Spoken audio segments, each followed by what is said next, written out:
Adomas Mickevičius lenkų ir lietuvių poetas, dramaturgas, publicistas, visuomenės veikėjas gyvenęs audringu ir permainingu istorijos laikotarpiu. Gimė 1798 m. gruodžio 24 d. Zaosėje, netoli Naugarduko, dabartinė Baltarusija, iškart po Trečiojo Abiejų tautų respublikos padalijimo. Poetas gimė advokato 1794 m. sukilimo dalyvio Mikalojaus Mickevičiaus ir dvaro ekonomo duktės Barbaros Majevskos šeimoje. Buvo antrasis iš 5 vaikų. Mickevičiaus tėvas save kildino iš lietuviškos Mickevičių Rimvydų giminės ir jautėsi esąs Lietuvos didžiosios kunigaikštystės pilietis.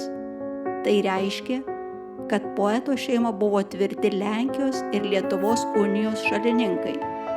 Jie buvo istorinės tradicijos paveldėtojai, griežtai neskyrę tautos ir liaudies.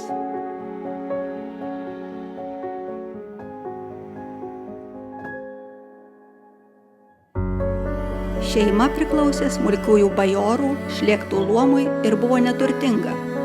Todėl tėvai vaikų ateitį siejo su mokslu.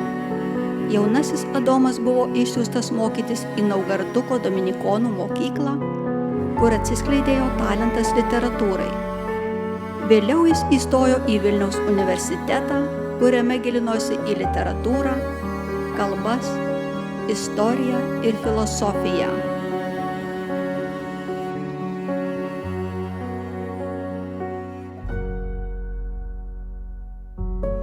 Tuo metu Vilniaus universitetas buvo vienas svarbiausių intelektualinių centrų rytų Europoje, tad jame studijavo įvairių tautybių ir socialinių sluoksnių studentai.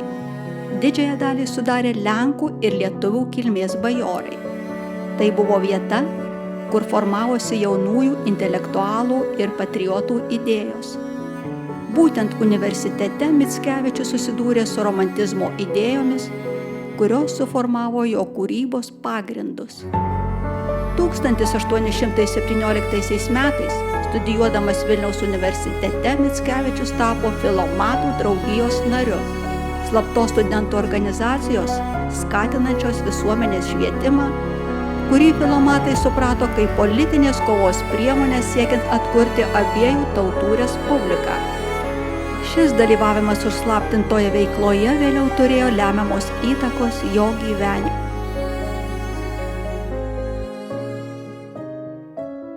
1823 metais, caro valdžiai susekus Filomatų draugiją, Mickevičius buvo suimtas ir ištremtas į Rusiją. Po tremties 1829 metais Mickevičius išvyko į vakarų Europą, kur lankėsi Vokietijoje, Italijoje ir Prancūzijoje.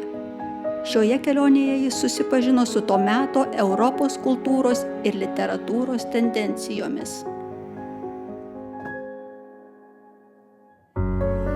Ypatingai svarbus buvo jo laikotarpis Paryžiuje, kur Adomas Mickevičius tapo vienu pagrindinių emigrantų bendruomenės veikėjų, rėmė tautinės kovas už nepriklausomybę ir toliau rašė bei skleidė savo idėjas. Europoje kilęs tautų pavasario sąjūdis paskatino Adomą Mickevičių atsidėti politiniai veiklai.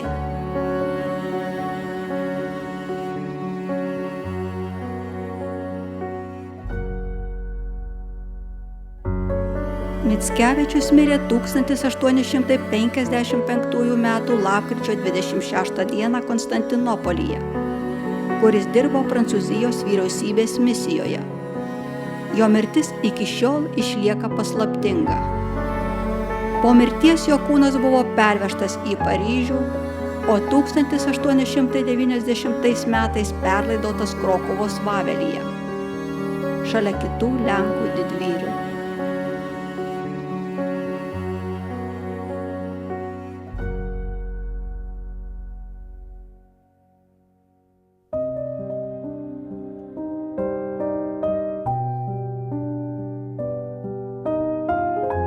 Adomo Mickevičiaus kūryba yra neatsiejama nuo romantizmo epochos, o jo poetinė vaizduotė susijusi su tautinėmis kovomis ir laisvės siekiais.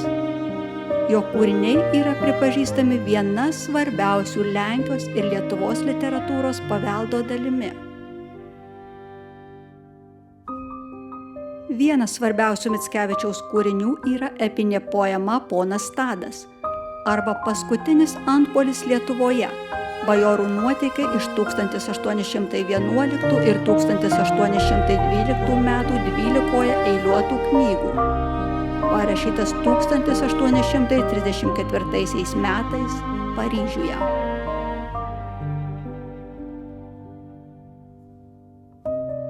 Šis kūrinys vaizduoja bajorų gyvenimą Lietuvoje XIX amžiaus pradžioje, Napoleono laikais.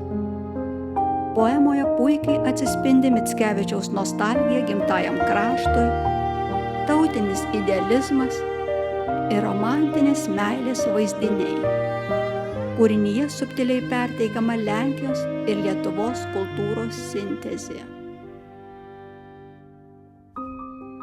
Mickevičiaus kūryba turėjo milžinišką įtaką ne tik Lietuvos ir Lenkijos, bet ir visos Europos literatūrai. Jo darbai buvo išversti į daugelį kalbų, o jo idėjos įkvėpė ne vieną kartą rašytojų, menininkų ir politinių veikėjų.